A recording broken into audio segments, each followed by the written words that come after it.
Hello and good morning. My name is Mahmoud Khalil. Today I'll be presenting my thesis topic from Mass URC. The title of my thesis is The Industry of Exploitation, a study of how corporations rely on exploited labor's prioritization of job security at the expense of their well-being. The reason that I thought of doing this project was because I'm actually a business owner. And when I was going through potential companies or avenues to create apparel for my business, I came across a lot of unethical labor situations very quickly through foreign labor exploitation.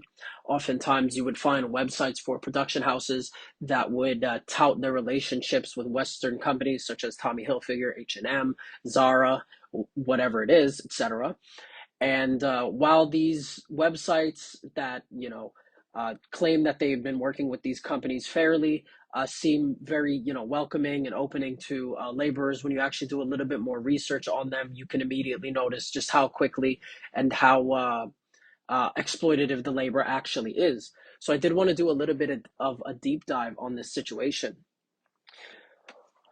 What will usually end up happening in these situations is that it has created a cycle. As the industry grows, more people are required for the jobs, and as more people are hired on for the jobs, more consumerism is allowed to take place. People purchase more, and it just creates a vicious cycle where more companies need more exploitative labor to cut costs and increase consumerism.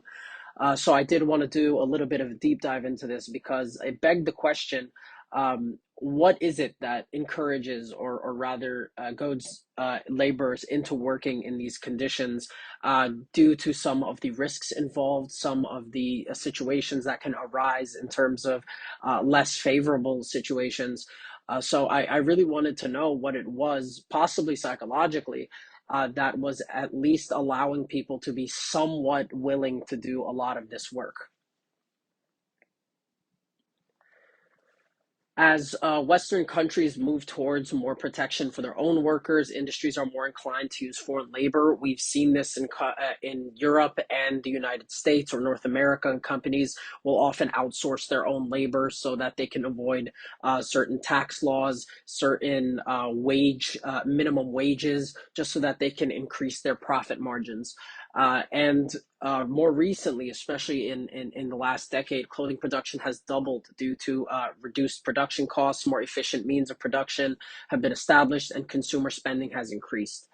The landscape itself has changed with regards to the laborers, the conditions they want to work in to make these goods, and the overall state of the textile, garment, and fast fashion industries as consumption has increased. You'll see that a lot of these three industries are very tied together. One leads into the other, so on and so forth.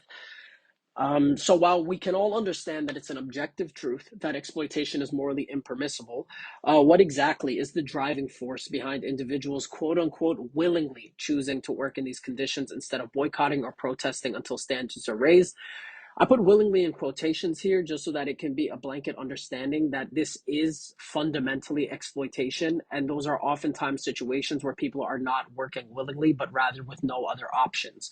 But we've seen before historically that even with people with no options are willing to move in a fashion that benefits their own situation at risk of everything that they have going on for them. It might have to do something with individual mental states, the lenses by which these individuals might view the world around them, and what requires them to achieve a subjective, specific state of well being. The mental state theories that we can use, the three theories of well being, are the preference based mental state and objective list views. So it begs the question, how do individual states of well being affect their willingness to participate in exploitative industries, and how might corporations abuse that willingness to perpetuate the system further? As far as background material is concerned, like I said previously, I mean, this industry is exploding. The largest exporter of men's fashion is China, comprising 33% of all of Europe's fashion imports.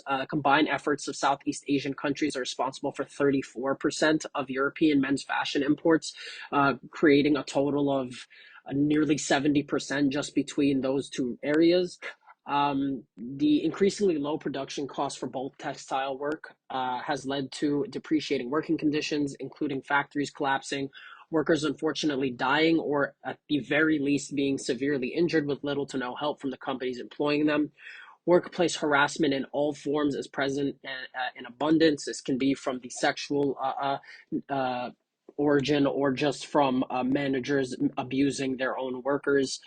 Um, Unfortunately, it oftentimes is the fact that just because of the size of the industry, these are the only labor options that people in developing countries have.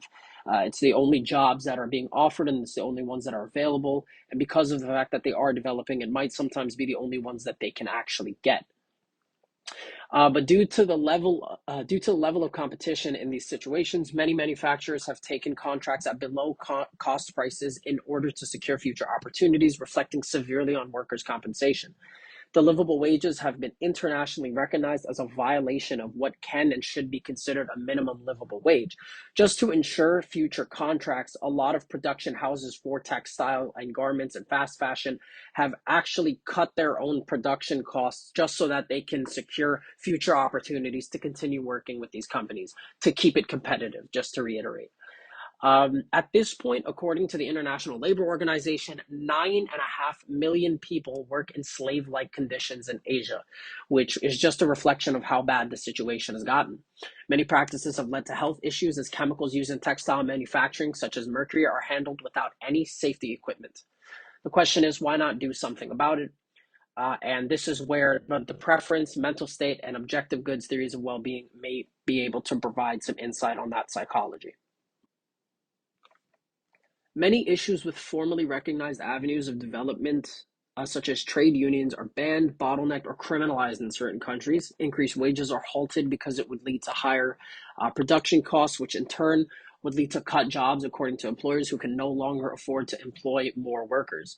While the workers' preferences may be to have higher benefits or higher salaries, at the very least a severance for being let off, being denied those if they were to protest or file complaints, which a disgruntled worker may be let off in these situations, especially during the pandemic, is unacceptable at this point. To satiate a mental state based approach, while it may not be satisfactory at the current stage, laborers might be able to justify it by understanding that it's just a mean to an end. Working in the industry is a satisfactory one. So while they may not be mentally sound right now working in these conditions, they can find solace in the idea that they're just working so that they'll be better off later, which unfortunately is the exact kind of situation that these companies will exploit. The objective goods view is subjective to society, economic standards, morals, and many other facets that can influence the understanding we have of what bare minimum truly entails. While Westerners may not be fulfilled by the lives that are led by people in these countries, it is possible that they feel differently. It doesn't justify the outcome, but that satiation perpetuates the system. The fact that a lot of the time these workers and laborers can just, at the end of the day, be happy that they just have an opportunity to work is a grim reality, but one nonetheless. They would rather be working than not at all, and therefore that might just be what satiates that objective list. They might just be getting what is good, what's good and appropriate for their lifestyle, and just because that's not what's appropriate for us.